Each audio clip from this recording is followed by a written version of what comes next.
క్రైస్తవ మతం ఎలా మొదలైంది? దీన్ని ఎవరు స్థాపించారు? క్రిస్టియన్స్ లేదా క్రైస్తవులు అన్న పదాన్ని కట్టిన వాళ్ళెవరు? క్రైస్తవులుగా పిలువబడిన మొట్టమొదటి మనుషులు ఎటువంటి పరిస్థితుల మధ్యలో జీవించారు? ఈ ప్రశ్నలన్నింటికి సమాధానం కావాలి అంటే మనం చరిత్రలో 2000 సంవత్సరాలు వెనకాలకి వెళ్ళి మనకు అందుబాటులో ఉన్న ఆధారాలను పరిశీలించి చూడాలి.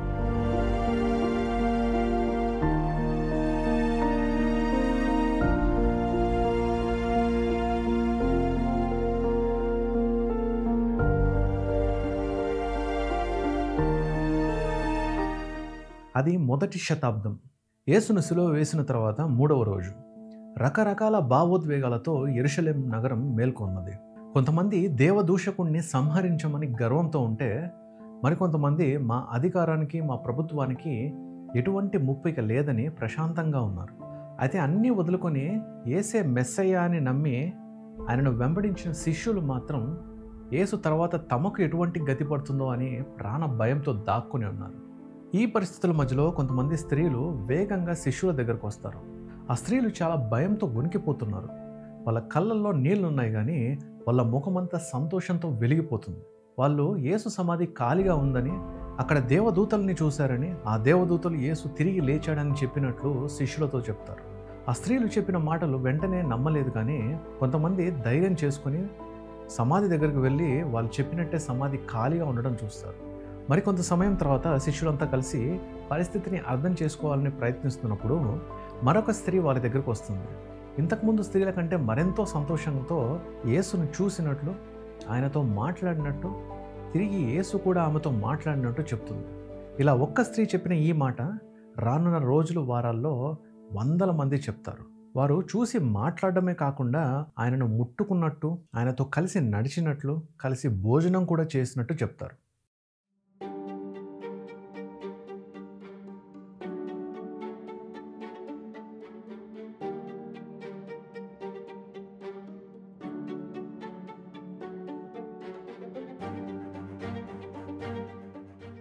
ఖాళీ సమాధిని గూర్చిన వార్త మెల్లగా నగరమంతా వ్యాపిస్తుంది. అయితే శిష్యులే యేసు శరీరాన్ని దొంగిలించినట్లు యూదా మత పెద్దలు ప్రచారం చేస్తారు. కానీ ఎటువంటి రుజువు చూపించరు. దొంగిలించబడిన యేసు దేహాన్ని వెతికి కనుగొన్నట్టుగానే, దాన్ని ప్రజలకు చూపించి యేసు శిష్యులను దోషులుగా నిలబెట్టినట్లుగానే మనకు ఎక్కడ కనిపించదు. కానీ తిరిగి లేచిన యేసును చూసిన ప్రతి ఒక్కరిలో ఊహించని మార్పులు కనిపిస్తాయి. అప్పటి వరకు ప్రాణ భయంతో దాక్కుని ఉన్నవారు ధైర్యంగా దేవాలయాల్లో, సమాజ మందిరాల్లో కనిపిస్తారు. వాళ్ళ ముఖాలలో తమ నాయకుడు మరణించాడనే బాధ ఏమాత్రం కనిపించదు. దానికి పూర్తి భిన్నంగా చాలా సంతోషంగా ఆరాధన చేస్తూ కనిపిస్తారు. ఆ సంతోషానికి కారణం కూడా ఎవరికి అర్థం కాదు. యేసు తిరిగి లేచాడనే రుజువుగా ఒకవైపు ఖాళీ సమాధి ఉన్నప్పటికీ వారి జీవితాల్లో కలిగిన మార్పులు, వారు మాట్లాడే మాటలు, వారు చూపించే ప్రేమ, ధైర్యం ఖాళీ సమాధి కంటే మరీ అద్భుతంగా, వింతగా కనిపించింది. దీనివల్లే ప్రత్యక్షంగా వాళ్ళు ఖాళీ సమాధిని గురించి మాట్లాడుతున్నట్టు కూడా మనకు ఎక్కడ కనిపించదు. ప్రాముఖ్యంగా వీరిలో చూస్తున్న మార్పుల వల్లే చాలామంది వీరు చెప్పే మాటలు నమ్ముతారు. ఒక శతాబ్దం తర్వాత సిలువ వేయబడిన స్థలం, అలాగే ఖాళీ సమాధిగా చెప్పబడుతున్న స్థలంలో రోమా దేవతల ఆలయం కట్టబడుతుంది.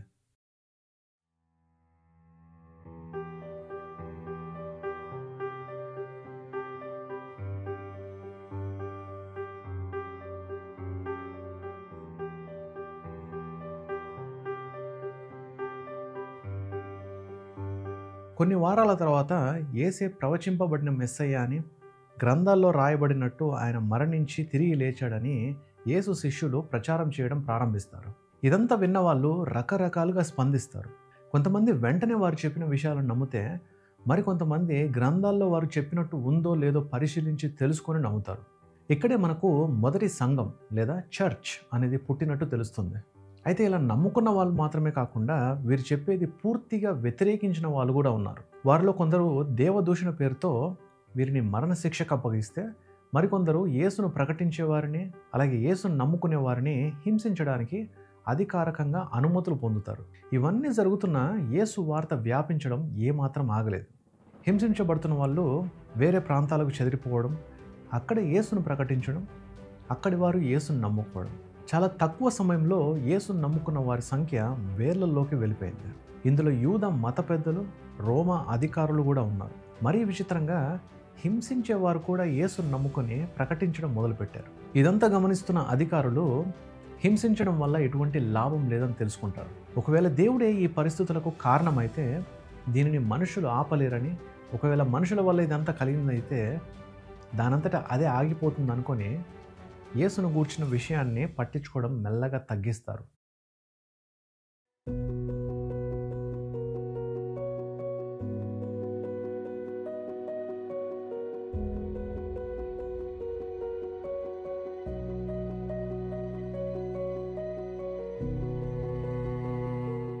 యూదా అధికారుల నుండి హింస తగ్గినట్టు కనిపించినా యేసును నమ్ముకునేవారు, అలాగే యేసును ప్రకటించేవారు ఏ ప్రాంతంలో ఉన్నా యేసును బట్టి చాలా నిందలు, అవమానాలు, హింసలు ఎదుర్కొంటారు. కొన్ని స్థలాల్లో వీరిని అసహ్యంగా సహోదరులను, సహోదరీలను పెళ్లి చేసుకునేవారని కొందరంటే, మరికొందరు వీరిని మనిషి శరీరాన్ని తిని రక్తాన్ని తాగేవారంటారు.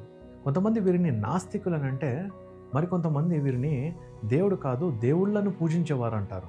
రాజ్యంలో జరిగే ప్రతి విపత్తుకు కారణం వీరే అని, వారు సమాజానికి మరియు దేశానికి పట్టిన రోగమని ఆరోపణలు వేస్తారు.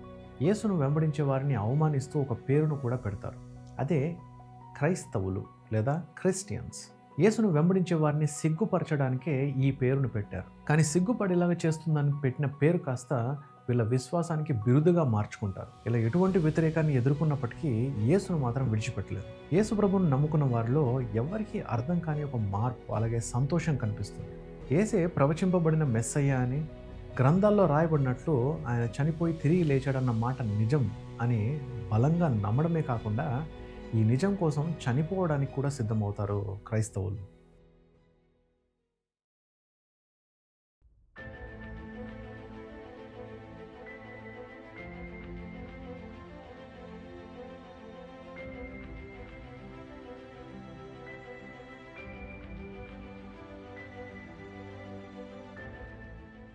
మనం ఇప్పుడు 4వ శతాబ్దానికి వస్తే రోమా సామ్రాజ్యంలో క్రైస్తవులు 5 నుండి 10% ఉన్నట్లు మనకు కనిపిస్తుంది.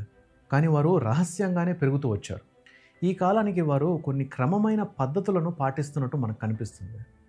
వారి చేతిలో పూర్తి బైబిల్ గ్రంథం అప్పటికే సమకూర్చబడలేదు, కానీ యూదుల గ్రంథాలు, ప్రవక్తల ప్రవచన గ్రంథాలు, యేసు శిష్యుల ప్రత్యక్ష సాక్ష్యాలు, అలాగే యేసును వెంబడించే వారికి కొంతమంది రాసిన లేఖలు అనేటివి ఉన్నాయి. బయట నుండి వచ్చే హింసలతో సహజీవనం చేస్తున్నారు, కానీ వారిలో నుండే పుట్టుకొస్తున్న తప్పుడు బోధలు, సిద్ధాంతాల వల్ల మరెన్నో వ్యతిరేక పరిస్థితులను ఎదుర్కోవాల్సి వచ్చింది.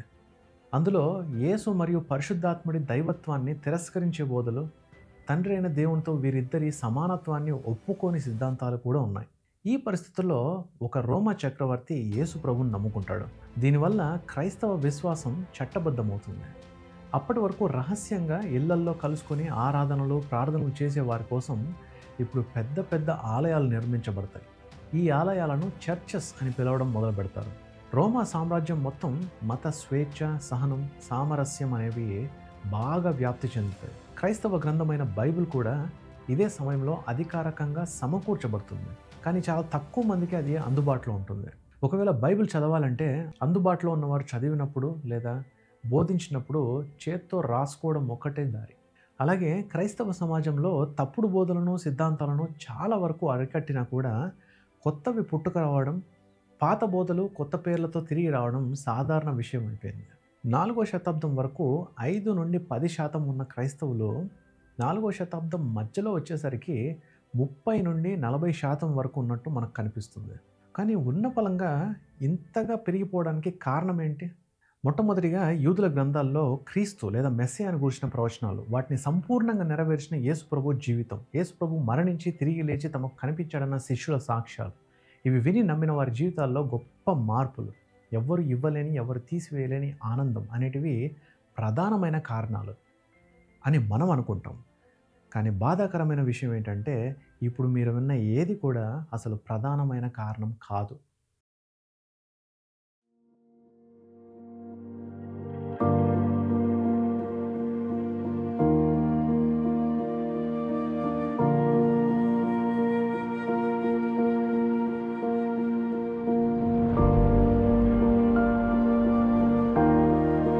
ఇప్పుడు అసలైన కారణాలు చూస్తే యేసు ప్రభుని నమ్ముకున్నది ఒక సాధారణమైన వ్యక్తి కాదు. అతడు ఒక పెద్ద సామ్రాజ్యానికి చక్రవర్తి. తమ నాయకుడు ఏమి చేస్తే ప్రజలు కూడా అదే చేస్తారు. ఈ రోమా చక్రవర్తి చేసిన పనులు, తీసుకొచ్చిన చట్టాలు క్రైస్తవ్యం అతి వేగంగా పెరగడానికి ప్రధానమైన కారణాలని మనకు చాలా స్పష్టంగా కనిపిస్తుంది. మొదటిగా క్రైస్తవ్యం చట్టబద్ధం చేయడంతో పాటు క్రైస్తవ ఆలయాలకు లేదా చర్చులకు భారీ మద్దతు ప్రకటించబడుతుంది. చాలా పట్టణాల్లో యేసును గూర్చిన వార్త వ్యాపారస్తుల ద్వారా అలాగే సైనికుల ద్వారా ప్రకటించబడుతుంది. యేసును నమ్మి క్రైస్తవులుగా మారిన వారికి సుఖవంతమైన జీవితాన్ని కలిగించడానికి కావలసిన ప్రతి సౌకర్యం ఇవ్వబడుతుంది. స్త్రీలని, బానిసలని, పరాయి వారని ఎటువంటి భేదాలు లేకుండా అందరికీ సమాన అవకాశాలు అలాగే హక్కులు ఇవ్వబడతాయి. అంతేకాకుండా అక్కడి ప్రజలకు క్రైస్తవ ఆచారాలు వారు పాటిస్తున్న ఆచారాల కన్నా సులభంగా అనిపించడం వల్ల కూడా చాలామంది క్రైస్తవ మతాన్ని ఎంచుకుంటారు. ఇలా రోమా మత ఆలయాలకు మెల్లగా మనుషులు రావడం తగ్గిపోతుంది. అలాగే ఆ ఆలయాలకు ఆర్థిక సహాయం కూడా ఆగిపోవడంతో వాటిని వట్టిగా వదిలేస్తారు. అలాంటి చాలా ఆలయాలను చర్చిలుగా మార్చి వాడతారు. అందులో కొన్నిటిని అధికారికంగా బలవంతంగా ధ్వంసం చేసి క్రైస్తవులకు ప్రార్థనా స్థలాలుగా మార్చినవి కూడా ఉన్నాయి. అదనంగా క్రైస్తవ నాయకుల ద్వారా నిర్వహించబడుతున్న సేవా కార్యక్రమాలు కూడా ఒక బలమైన కారణం అవుతుంది. ఇలా క్రైస్తవ్యం 4వ శతాబ్దం చివరికి వచ్చేసరికి రోమా సామ్రాజ్యానికి అధికారిక మతంగా మారుతుంది. అంతేకాకుండా 5వ శతాబ్దం కల్లా రాజకీయ అధికారాన్ని కూడా సంపాదించి రాజకీయ నిర్ణయాలు కూడా తీసుకుంటున్నట్టు మనకు కనిపిస్తుంది.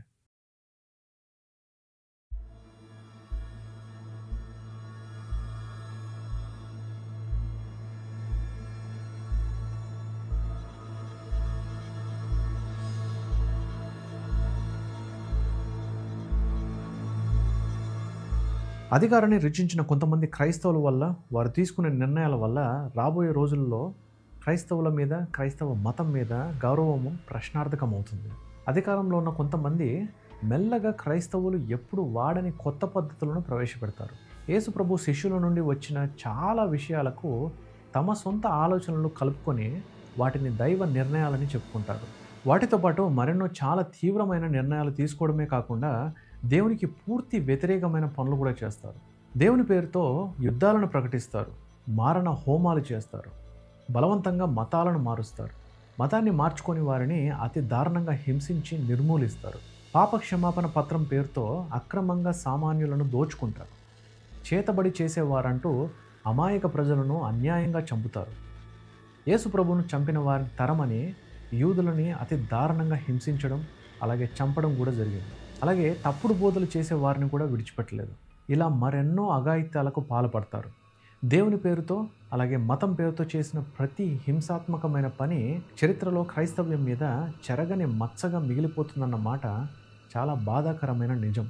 అయితే ఇన్ని ఘోరాలు చేసిన క్రైస్తవ్యాన్ని ఎవరైనా కోరుకుంటారా? ఇక్కడ క్రైస్తవ మతం పూర్తిగా పతనమైపోయి పడిపోయింది, కానీ క్రీస్తు కాదు.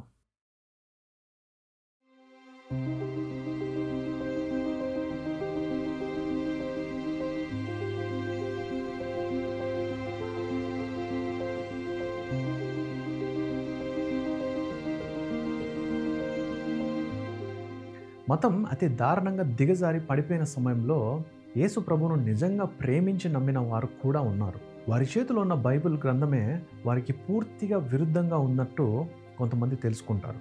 ఇలా ప్రతి తరానికి యేసును ప్రేమించి నమ్మిన వారిలో దేవుని పట్ల విశ్వాసం అలాగే దేవుని జ్ఞానం అనేది పెరుగుతూ వస్తున్నట్లు మనకు కనిపిస్తుంది. వీరు మతంలో చేయడం వల్ల వచ్చే లాభాల కోసం కాకుండా నిజంగా దేవుణ్ణి తెలుసుకోవాలనే ఆశతో ఉంటారు. వీరిలో దేవుని ప్రేమ మాత్రమే కాకుండా 1వ శతాబ్దం క్రైస్తవుల్లో చూసిన మార్పులు కూడా చూడవచ్చు. అంతేకాకుండా వాళ్ళకున్నదంతా సేవా కార్యక్రమాలకు, విద్య, వైద్య, అభివృద్ధి పనులకు దేవుని పేరట సమర్పించుకుంటారు.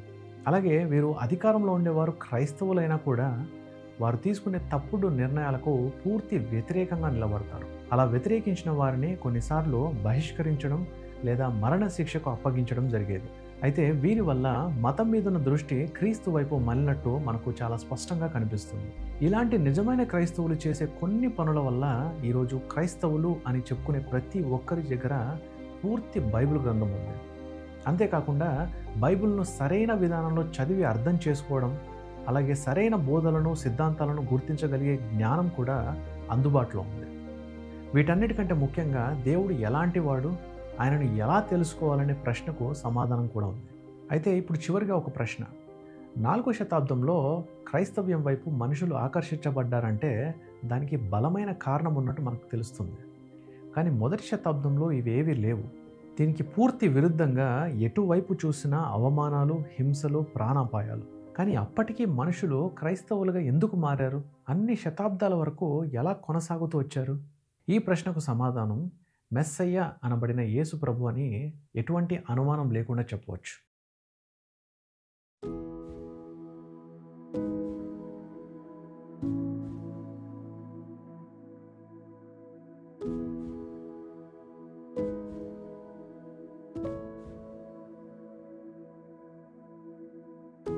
దేవుడు లోకాన్ని ఎటువంటి కారణం లేకుండా ఏ లాభము ఉండదని తెలిసి కూడా ప్రేమించినట్లు యేసు ప్రభువే చెప్తాడు.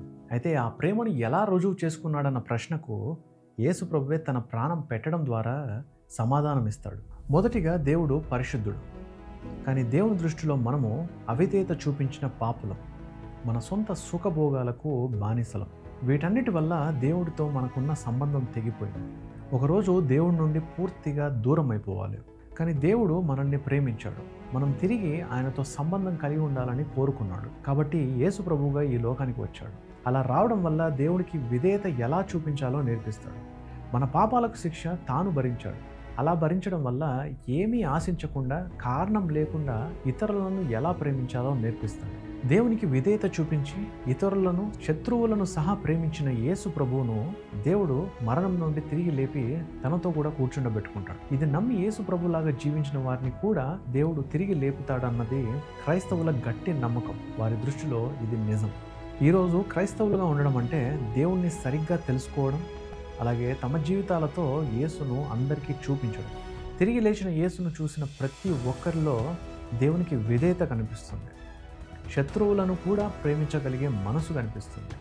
మరణాన్ని కూడా లెక్క చేయని ధైర్యం కనిపిస్తుంది. చరిత్ర మొత్తంలో ఈ విషయాలకు రుజువు కనిపిస్తుంది.